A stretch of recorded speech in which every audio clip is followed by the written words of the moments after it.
जब हम social media में खास तौर से ट्विटर एक्स खोल के देखते हैं तो बहुत सारी ऐसी खबरें जो आपका मनोरंजन नहीं करती बल्कि आपको हिलाकर रख देती हैं, क्योंकि ये देश और दुनिया की सच्ची खबरें हैं। पिछले कुछ दिनों से इस्राएल और फिलिस्तीन के बीच जो संघर्ष हो रहा है उसे लेकर भारत के साथ साथ तमाम दुनिया दो भागों में बटी हुई नजर आ रही है। इसके साथ साथ बिल्किस बानो केस में सुप्रीम कोर्ट ने क्या रुख अख्तियार किया है, देश की सरकार किस तरह से खिलाड़ियों के बीच में जातिवाद को लेकर भेदभाव अपना रही है, इसके साथ साथ चर्चा करेंगे कि भारत की स्थिति आज कितनी बद से बदतर हो गई है। इसके पीछे के कारण को भी समझने का प्रयास करेंगे, तो बने रहिए हमारे साथ इस वीडियो में आखिर तक। नमस्कार, मैं रतनपाल भारती और आप देख रहे हैं नेशनल न्यूज लाइन। अगर आपने अभी तक इस चैनल को सब्सक्राइब नहीं किया है तो इसे सब्सक्राइब करें, वीडियो को लाइक करके शेयर जरूर करें, क्योंकि गोदी मीडिया आपको आपके काम की खबरें नहीं दिखाता। वह या तो सरकार का पालतू बनकर उसकी चापलूसी कर रहा है या आपके खिलाफ जो षड्यंत्र किए जा रहे हैं उन्हें आपसे मंजूरी दिलवाने का प्रयास कर रहा है। तो सबसे पहली खबर भारत की उस हालत से जुड़ी हुई है जो दर्शाता है कि 125 देशों की सूची में भारत भूखमरी में किस स्थान पर पहुंच गया है। एक तरफ हमने G20 समिट का आयोजन करके जहां इसका बजट लगभग 900 करोड़ रखने की बात कही थी, वहीं हमने इस आयोजन को सिर्फ एक चेहरे की नुमाइश के लिए और दुनिया भर में अपना फटा हुआ ढोल पीटने के लिए 4100 करोड़ रुपया खर्च कर डाले। लेकिन मीडिया रिपोर्ट्स बताती हैं कि भारत 125 देशों की हंगर इंडेक्स रिपोर्ट के अंदर 111वें स्थान पर पहुंच गया है। और यह वह शर्मनाक स्थिति है जो दर्शाती है कि जिस पाकिस्तान, बांग्लादेश और श्रीलंका के मामले में हमारे देश की मीडिया हमारे ही देश के लोगों को गुमराह करने का प्रयास करती रही है, जबकि हमारे देश की असल हालत कभी भी उसने लोगों के सामने नहीं रखी। हमारे देश की मीडिया यह तो बताती रही कि पाकिस्तान में लोगों को आटा किस भाव मिल रहा है, वहां लोगों को उनकी जरूरत का सामान मिल रहा है या नहीं मिल रहा है, लेकिन हमारे ही देश के लोगों के साथ महंगाई के नाम पर क्या हो रहा है कभी भी इस मीडिया ने बताने का प्रयास नहीं किया। अगर इस इंडेक्स रिपोर्ट पर नजर डालें तो पता चलता है कि 125 देशों की इस सूची में जहां हम 111वें स्थान पर खड़े हुए हैं, वहीं श्रीलंका, जिसके बारे में कुछ दिन पहले दुनिया भर के मीडिया संस्थान ये बता रहे थे कि श्रीलंका में वहां की सरकार को बर्खास्त करने के लिए लोग सड़कों पर आ गए हैं, वहीं श्रीलंका इस सूची में 60वें स्थान पर है। अगर बात करें नेपाल की, ये वह देश है जिसे भारत न जाने कितनी बार सहायता दे चुका है, तो वह भी इस रिपोर्ट में हमसे काफी आगे है। वह अपना 69वां स्थान इस सूची में बना रहा है। अगर बात करें बांग्लादेश की तो 81वां स्थान बांग्लादेश को मिला है। और पाकिस्तान की बात करें, जिसे भारतीय मीडिया ने न जाने कितनी बार बदनाम करने की कोशिश की, तो वह भी हमसे काफी बेहतर स्थिति में इस रिपोर्ट के अनुसार दिखाई देता है। इस रिपोर्ट में पाकिस्तान का स्थान 102 है।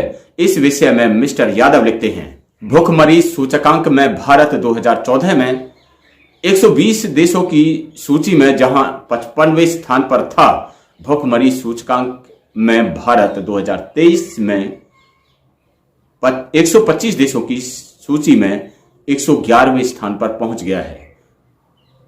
यह ऐसे ही नहीं हो जाता है दोस्तों, इसके लिए 18-18 घंटे लगातार काम करना पड़ता है। बाकी देश और मीडिया में सब चंगासी। हम अमृतकाल में हैं, उम्मीद है 2024 में पीछे से प्रथम जरूर आएंगे। और इसके साथ ही उन्होंने संबित पात्रा की वह तस्वीर भी शेयर की है जिसमें वह एक गरीब परिवार के बीच बैठकर खाना खा रहे हैं और उनके पास ही 3 छोटी छोटी बच्चियां बैठी हुई हैं जो बड़ी ललचाई नजरों से संबित पात्रा को खाते हुए देख रही हैं। लेकिन बेशर्मी की इंतहा देखिए कि संबित पात्रा अपनी मस्ती में गटागट खा रहे हैं। इन छोटी छोटी मासूम बच्चियों को एक निवाला तक देने की भी हिम्मत नहीं है सरकार में बैठे हुए निकम्मे और वाहियात प्रचारकों की। और उनकी इसी नियत ने देश को उस मुहाने पर लाकर खड़ा कर दिया है जहां हम भूखमरी सूचकांक में सबसे नीचे पहुंचने के लिए लगातार प्रयास कर रहे हैं। अब हमें तय करना है कि हमारे ही देश की सरकार किस दिशा में लेकर जा रही है, क्या हम विकास की तरफ बढ़ रहे हैं या गर्त की तरफ हमें धकेला जा रहा है। अब बात करते हैं इजराइल और फिलिस्तीन के बीच जो विवाद है उसके बारे में। पिछले दिनों न्यूज 24 ट्विटर हैंडल से फिलिस्तीन के राजदूत अदनान अल हजा का एक बयान प्रकाशित हुआ। उसमें वे कह रहे हैं, हम चाहते हैं कि भारत हस्तक्षेप करे और वार्ता में हमारी मदद करे। इजराइल अगर कब्जाए गए फिलिस्तीनी इलाकों से नियंत्रण हटा लेगा तो हमला भी रुक जाएगा, ऐसा कहना है फिलिस्तीन के राजदूत अदनान अबू अल हजा का। पुराने पेपर की कटिंग हमारे हाथ लगी है जो हमें बताती है कि इजराइल एहसान फरामोश निकला। फिलिस्तीन ने ही गले लगाया था नंगे भूखे यहूदियों को और इस खबर में उस समय का जिक्र किया गया है जब जर्मनी में हिटलर ने यहूदियों को मारा था और यहूदियों को दुनिया भर में सर छुपाने के लिए जगह नहीं मिल रही थी। ऐसी सूरत में फिलिस्तीन ही वह देश था जिसने हिटलर द्वारा निकाले गए भूखे नंगे यहूदियों को अपनी सरजमी पर न केवल पनाह दी बल्कि उन्हें रोजी रोटी का भी सहारा दिया। 1947 में यहूदियों से भरा जहाज जिस पर लिखा था फिलिस्तीन मुसलमान, अब तुम ही हमारी आखिरी उम्मीद हो, इस खबर में इतना ही लिखा है। साथ में कुछ खबरें भी शेयर की गई हैं जो दर्शाती हैं कि उस समय यहूदियों की कितनी बुरी हालत थी जिसके चलते उन्हें फिलिस्तीन के लोगों ने सहारा दिया था।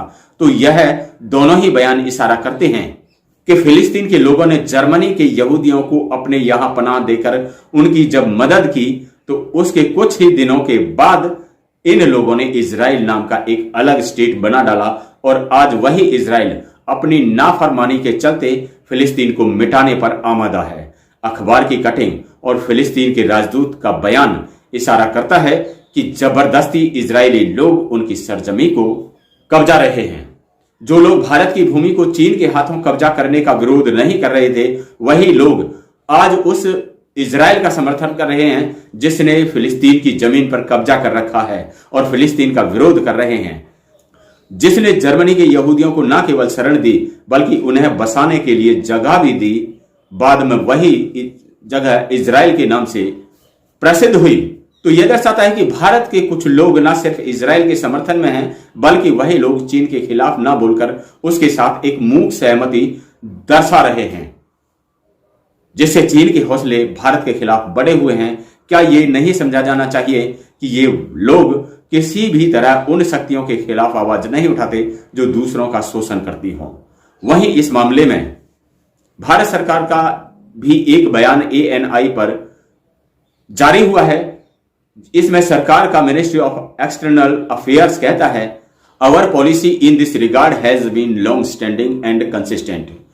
India has always advocated the results in the direct negotiations towards establish in sovereign, independent and viable states of Palestine, living within secure and recognized borders side by side at peace with Israel, Ministry of External Affairs। तो इसका सीधा सा मतलब है कि भारत सरकार का भी मानना है कि फिलिस्तीन अपने आप में एक स्वतंत्र संप्रभुत्व राष्ट्र रहा है और भारत सरकार इसके लिए उसकी सीमाओं के विषय में पूर्णतः उसका समर्थन करता है और इसके साथ साथ इजराइल के मध्य शांति का पक्षधर भी है। फिर भारत के कुछ लोग इस विषय में एक ऐसे देश का साथ क्यों दे रहे हैं जो किसी ऐसे देश को बर्बाद करने पर तुला हुआ है जिसने कभी मुश्किल घड़ी में उसका साथ दिया था। इसके साथ ही फिलिस्तीन की कुछ दिल दहला देने वाली तस्वीरें भी विनोद कापड़ी ने शेयर की हैं। ट्विटर एक्स पर विनोद कापड़ी लिखते हैं, अभी चंद दिन पहले पैदा हुए बच्चों को भी इजराइल और फिलिस्तीन में बांट दिया गया है। यह बच्चे इजराइल के हैं या फिलिस्तीन के, इन्हें मारने वाले नर पिशाच हैं, आतंकी हैं, मानव इतिहास के सबसे बड़े कलंक हैं और नर्क में भी इन्हें जगह नहीं मिलेगी। दुर्भाग्य है कि भारत के कुछ नफरतियों को सिर्फ इजराइल के बच्चे दिख रहे हैं। बच्चों को तो मत बांटो यार। वहीं जैकी यादव ने भी भारत के उन तमाम पत्रकारों के नाम उजागर किए हैं जो इजराइल युद्ध को कवर करने के लिए भारत से गए हैं। उनमें गौरव Sawant India Today, Palki Sharma Firstpost, Uma Shankar Singh NDTV, Rahul Dabas News Nation, Rajeev Kumar News 18, Alisha Nair Republic TV, Pradeep Dutta Times Now और विशाल पांडे जी न्यूज। आप बताइए इनमें से कितने पत्रकार मणिपुर हिंसा को कवर करने के लिए गए थे? तो जैकी यादव का सवाल बिल्कुल एकदम वाजिब है, क्योंकि ये वही लोग हैं जिन्होंने कभी अपने ही मुल्क के लोगों के साथ हो रहे अत्याचार को दिखाने का साहस नहीं किया, तो ये कैसे वहां जाकर सच्ची पत्रकारिता कर सकते हैं? ये वहां जाकर भी ठीक वैसा ही रुख अपनाएंगे जैसा उन्होंने यहां अपने देश के पीड़ित लोगों के साथ अपनाया हुआ है। पीड़ितों का दर्द जब अपने ही देश के लोगों का इन्हें नहीं दिखता और ना ही ये अपने चैनल पर दिखाते हैं, तो इजराइल और फिलिस्तीन के लोगों का दर्द असलियत में इन्हें कैसे दिखेगा? इसके साथ साथ संदीप चौधरी, जो एक जाने माने और वरिष्ठ पत्रकार हैं, उन्होंने भी इस विषय में अपनी बात रखी है और वो कहते हैं जो भारतीय इजराइल के साथ खड़े हैं वह मणिपुर के साथ क्यों खड़े नहीं हैं, जबकि मणिपुर हमारे ही देश का हिस्सा है, वहां भी हिंसा हो रही है। क्या आपके पैरों में मणिपुर के साथ खड़ा होने की ताकत नहीं है? तो संदीप चौधरी का ये सवाल एकदम अहम है, क्योंकि इन लोगों ने कभी भी मणिपुर पर एक भी कवरेज करने का साहस नहीं किया। इसके साथ साथ साहिब लिखती हैं, जो चीन से अपनी जमीन वापस ना ले सके फिलिस्तीनियों को आतंकवादी कह रहे हैं, क्योंकि फिलिस्तीन अपनी जमीन इजराइल से छुड़ा रहे हैं। अब बात करते हैं खिलाड़ियों के साथ सरकार के द्वारा किए गए भेदभावपूर्ण रवैये की। तो प्रथम कुमार बौद्ध लिखते हैं, कैसे छोड़ दें आरक्षण साहब, 6 गोल्ड मेडल जीतने के बाद भी हिमा दास बाहर और 1 गोल्ड मेडल जीतकर पीवी सिंधु को मिलेगा पद्म भूषण। ये है असली जातिवाद। तो इस देश की सरकार ही इतनी संवेदनशील है कि जातियों के नाम पर देश के उन प्रतिभाओं के साथ भेदभाव करती है जो इस देश का सम्मान पूरी दुनिया में बढ़ाते हैं। और ये सरकार की उसी बेशर्मी के कारण होता है जिसमें सरकार में बैठे हुए लोग अपनी जातिवादी मानसिकता का परिचय देते हैं और अपनी सड़ी हुई सोच की बदौलत ऐसे लोगों को नजरअंदाज करते हैं जिनमें इस देश के प्रति समर्पण की भावना बसी हुई है। अब बात करते हैं नरगिस बानो केस के मामले में। तो सुप्रीम कोर्ट की तरफ से एक खबर निकलकर आई है जिसमें एक याचिका की सुनवाई करते हुए सुप्रीम कोर्ट ने गुजरात सरकार के द्वारा छोड़े गए 11 आरोपियों के मामले में सुनवाई की है और वहीं सरकार के से पूछा है कि किन कारणों से इन 11 अपराधियों को छोड़ा गया था। लाइव लॉ की इस रिपोर्ट में कहा गया है कि ये अभियुक्त 14 लोगों की हत्या और 3 गैंगरेप के आरोपी हैं 2002 गुजरात दंगों के दौरान।